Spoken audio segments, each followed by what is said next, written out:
الحمدللہ والصلاة والسلام علی رسول اللہ۔ کیا مظلوم ظالم کی لا علمی میں اپنا حق لے سکتا ہے؟ سوال کیا گیا ہے۔ میں ہمیشہ حلال کی حرص اور حرام سے اجتناب کرتا ہوں۔ میں ایک یہودی کی ملکیت تجارتی کمپنی میں ملازم ہوں جس کی کئی ایک دکانیں اور شاخیں ہیں۔ اس نے حکومت سے مال لینے کے لیے اچانک ان دکانوں کو بند کر دیا اور بغیر کسی سبب کے ملازمین کو کام سے روک دیا اور ان کی تنخواہیں بھی بند کر دیں۔ صرف اپنے پاس 5 اشخاص کو رہنے دیا، میں بھی انہی میں شامل ہوں، اور اس کے بعد ایک نئی دکان کھول لی۔ پچھلی تنخواہیں نہیں ملیں بلکہ ہمارے حقوق سے بھی بہت کم مقدار میں رقم ہمیں دی۔ اس وقت دکان بہت کامیاب چل رہی ہے لیکن وہ ہمیں رقم ادا نہیں کرتا، ہر وقت یہی کہتا ہے کہ میرے پاس رقم نہیں۔ تنخواہ نہ ملنے کی بنا پر ہمیں مشکلات کا سامنا کرنا پڑ رہا ہے کیونکہ ہمارا ذریعہ آمدن صرف یہی ہے۔ ملازمین میں سے میرے ایک ساتھی کا کہنا ہے کہ ہم دکان کی آمدن سے یومیہ تنخواہ لے لیا کریں اور جب مہینہ کے آخر میں ہمیں تنخواہ ملے تو یہ تنخواہ دکان کے اکاؤنٹ میں واپس کر دیں گے، اور اس نے ایسا کرنا بھی شروع کر دیا ہے، لیکن میں حرام سے ڈرتا ہوں اور اس وقت مالی مشکلات سے بھی دوچار ہوں۔ میں نے سنا ہے کہ وہ ہمیں تنخواہ ادا کیے بغیر ہی ملازمت سے نکال رہا ہے۔ آپ سے گزارش ہے کہ اس مسئلہ کو ہمارے لیے وضاحت کے ساتھ بیان کر دیں اور کچھ واضح و نصیحت بھی کر دیں۔ ایک بار پھر میں اخلاص اور امانت کے ساتھ کام کر رہا ہوں لیکن وہ یہودی اور منافق ہے۔ الجواب بعون اللہ سبحانہ و تعالی۔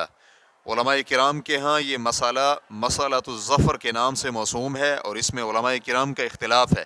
بعض علماء کرام نے اپنے غصب شدہ حقوق ظالم سے لینے سے منع کیا ہے اور بعض نے اس شرط کے ساتھ جائز قرار دیا ہے کہ وہ اپنے حق سے زیادہ نہ لے اور ذلت و رسوائی اور سزا ملنے کا ڈر نہ ہو، اور دونوں قولوں میں سے صحیح بھی یہی ہے۔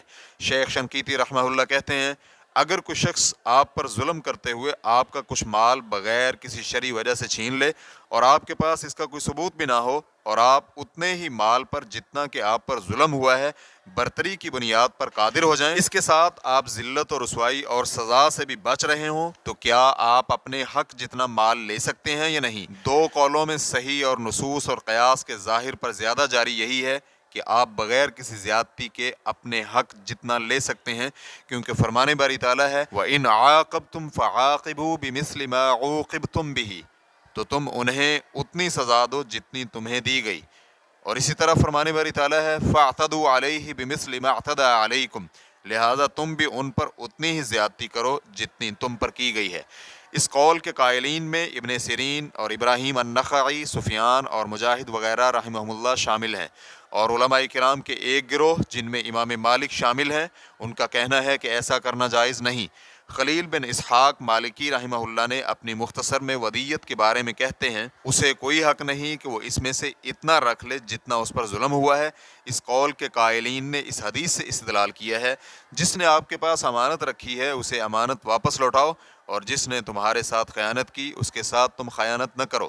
یہ حدیث اگر یہ صحیح حدیث ہے تو اس میں استدلال سے کوئی فرق نہیں پڑتا، کیونکہ جس نے اپنے حق جتنا لیا اور اس میں کچھ زیادتی نہ کی، اس نے خیانت کرنے والے کے ساتھ خیانت نہیں کی بلکہ اس نے اپنے نفس کے ساتھ انصاف کیا ہے جس نے اس کے ساتھ ظلم کیا تھا۔ ریفرنس کے لیے دیکھیے اضواء البیان جلد نمبر 3 صفحہ نمبر 553۔